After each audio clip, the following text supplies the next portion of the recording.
Hello, everybody. This is Chuck Wiger. We're at the state capitol, and today is Water Action Day, and it's a great part of my responsibilities as your area state senator to meet with constituents, and many of you do come down to talk about various issues.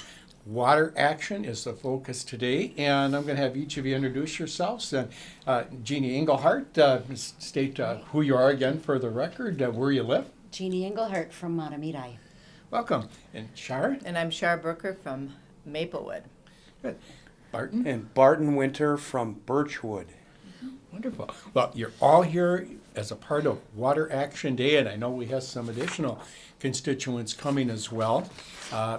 Protecting our water, it's fundamental, to our continuance as humans. And for our economy, it has just so many impacts, and there's a number of issues that you've identified regarding water.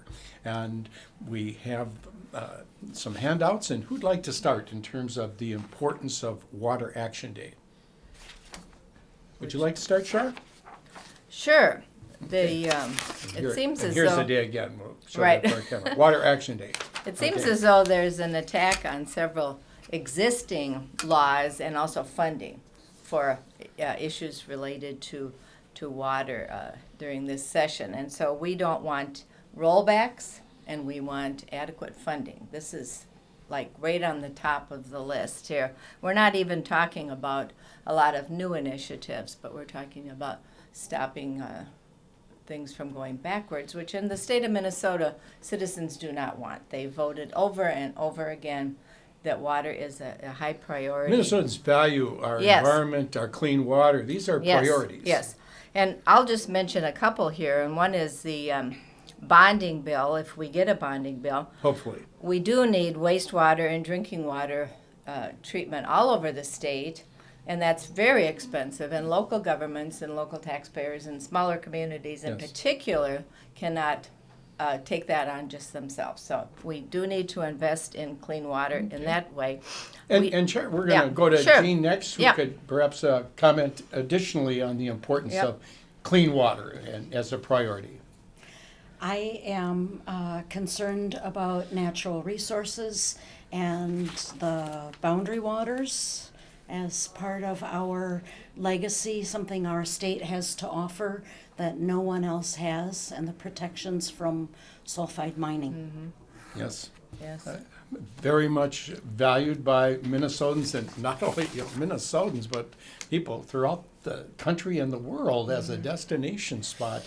And we can never take that for granted, and you need to protect and be very responsible in being good stewards.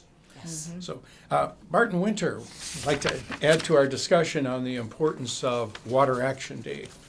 Right. It's my understanding that a House bill that's called Legacy Bill HF 707 has several provisions which would cut or reduce the funding or the effect of legacy fund dollars to conservation issues, one being the buffer issue, buffering trout streams, I guess specifically, and maybe other water courses to prevent soil erosion from entering these waters.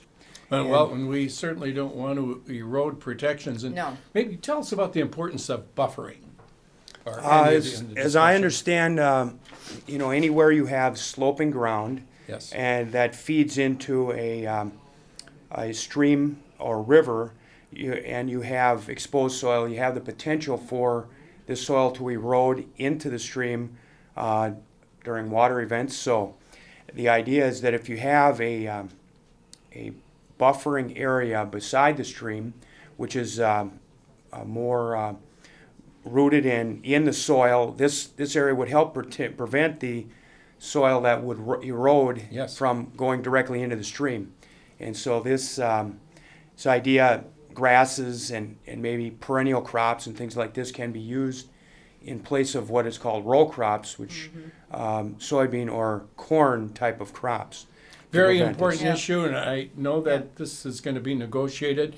in conference committee. This is an issue that the Governor Dayton, has worked so hard for Yes. on the buffer And protection. it's another rollback issue because we have the buffer law. It's Yes. working. The folks out in watershed districts and soil and water conservation districts around the state are working with the landowners. Yes. And in several counties, they're way far ahead. But really, nobody is saying that they're not doing it.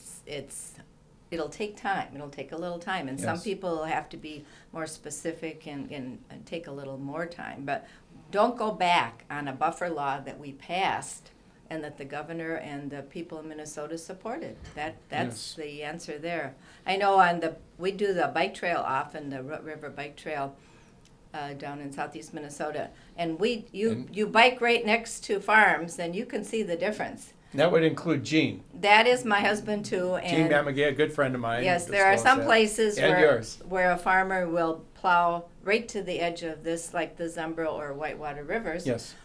And so they own the river, and then when there's a rain event, that soil goes into the river, has an effect on everybody else, with just a little 50-foot buffer of perennials, Yes. which they can also have animals graze and they can use and cut down, whatever, but they're still the roots in the soil.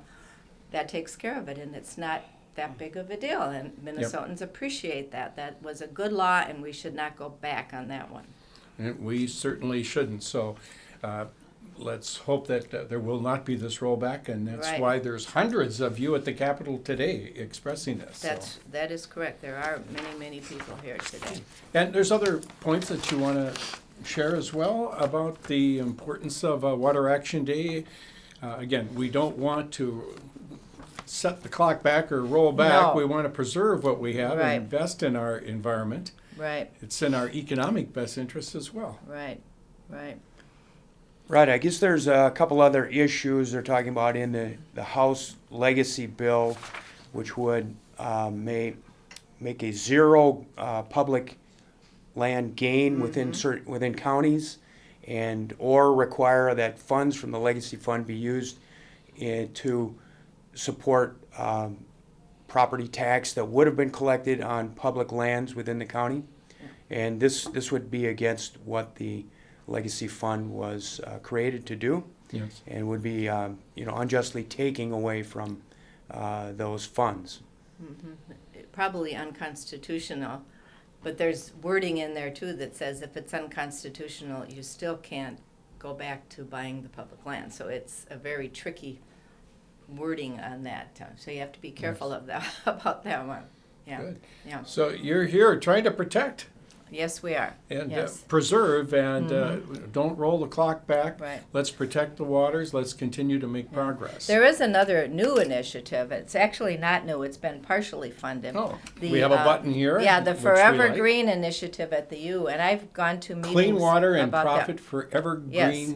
crops. They're cover crops and perennial crops with, again, the root systems that stay in place. And the University of Minnesota, and actually companies like General Mills are looking for new crops, new cereal grains, let's Yes. say, that would be better for the soil. Yeah. And we need to help them by giving them some additional state funds to augment what they have and to get this rolling. Therefore, then the farmers make money, there are good crops out there, and the soils stay in place. And so it's the U of M Forever Green initiative, which hasn't ever been adequately funded, but could be. Could be. Wonderful. Well, let's support that initiative Yes. as well, and for a great company in addition. Oh, yeah, yeah. Okay. You have been active on a number of issues, and any additional points you would like to make on the importance of acting within our own communities, in our own Senate district, and Oh. you're in Maplewood, Matamidi, Birchwood, the whole White Bear Lake area. Right. What are things that we can do in our community? We think throughout the state and globally, but how do we act locally?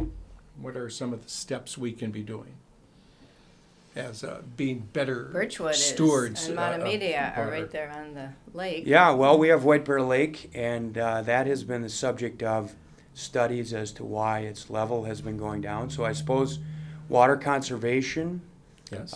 is an issue. We think in Minnesota we have unlimited water, but maybe we don't. And so We maybe don't. we each have to think about how we could conserve our municipalities or, I guess that's an important issue. Great. And in terms of what you can do in the use of your water at home, rain gardens, a lot of people in Maplewood I've noticed, have Yeah. put the, Yes, Gina and I got an program. award from the watershed district because of our yard, and what we have is, you can say, it's over in North Maplewood on Yeah, Woodland. It's, yep, by I the think I mall. saw a sign there once that's right, we have a announcing nice the award. sign. Yes, having limited grass. Yes. And we have a perennial prairie area, and we have It's some a beautiful prairie, lots Yeah. of birds. Oh yeah, we have birds. Lots of slope in our backyard, Yes. but we've developed our plantings so that the water does not run off onto the street. That's the Right. big thing. Don't if you can let it stay off of the street and not go into the drains. That's keep it on the land there. That's Very important, and I know the people at Coleman Lake and other lakes around, whatever we can do to prevent that runoff. At Maplewood Mall, they've done a number of things. very good. That just won some awards, but in working with various groups to prevent the runoff that ultimately is going to only They have rain gardens. Yeah, Yes, and and some, the tree, whatever they're called. yeah, I think there's at least 100 or more of them. There's Yeah. and some educational displays yes. that they have Yes, that they show do. how the water is being better conserved there. So we appreciate what citizens are doing, what business is doing as well in Maplewood area, and I noticed that the Greater White Bear Area Chamber of Commerce has worked on a number of items as well, because it's in their economic interest as well as the right thing for our quality That's of right. life. So That's right. water action, not only today but every day, right? That's right. That's right. Every day. Yep. Good. Now, Jean, what would you like to add in terms of the importance of why we're here on the importance of water? Well, protecting our lakes and streams and the watershed assures legacy for the future generations. Yep. We want to maintain Minnesota to be land of 10,000 lakes. Yeah. And it won't happen unless we take action, unless we plan for it. Right. So, Right. and that's why you're united. So, So I mentioned the bonding, getting a bonding bill done, and CREP, C-R-E-P, is what is used to permanently protect parts of agricultural properties for conservation purposes. and CREP, so everybody knows, stands for the Conservation Conservation. Reserve Environmental Program. program. So, Right. mhm. Right. So it's, I guess it looks like they were asking for the $45 million in bonding dollars. The best thing is that gives us a whole bunch of federal money. Yes. So when we don't do our own money, we lose out on a bunch of federal money. Yes. Which, and this is direct payment to the farmers. They don't lose any money. And with the crop prices being down, they probably are going to jump on these things. So that's Yes. another reason to fund that now. Yes. It's a good time to help them out as well. So Wonderful. bonding, Green Initiative, and CREP are three of the funding things that I'm kind of thinking about. Well, good. Yeah. Well, you certainly have my support, and let's hope that we'll continue to make progress, not roll back the clock, make the investments that are necessary to protect our water, our future legacy, as you refer to, Jean. And just on a personal note, you're here as volunteers. You're not Yes. paid No. lobbyists, and In fact, and- we always pay, right? We pay to park, or we pay for our lunch, or we Yeah. pay for the gas. Well, and we appreciate that, the power of grassroots of citizens. And if each of you could just share why you are personally involved in this, or how long this has been, or why it's important to you. We could start with who'd ever like to respond. I was raised in Florida and was Whereabouts in Florida? in Daytona Beach. Okay. but I knew Marjorie Stoneman Douglas, Oh. who wrote Rivers of Grass and protected the Everglades in Florida Yes. for her legacy. And I worked on that as a teenager. And I thought I was very risque. I had a bumper sticker on my bulletin board that said, "Save water, shower with a friend." Okay. That sounds like a 60s thing.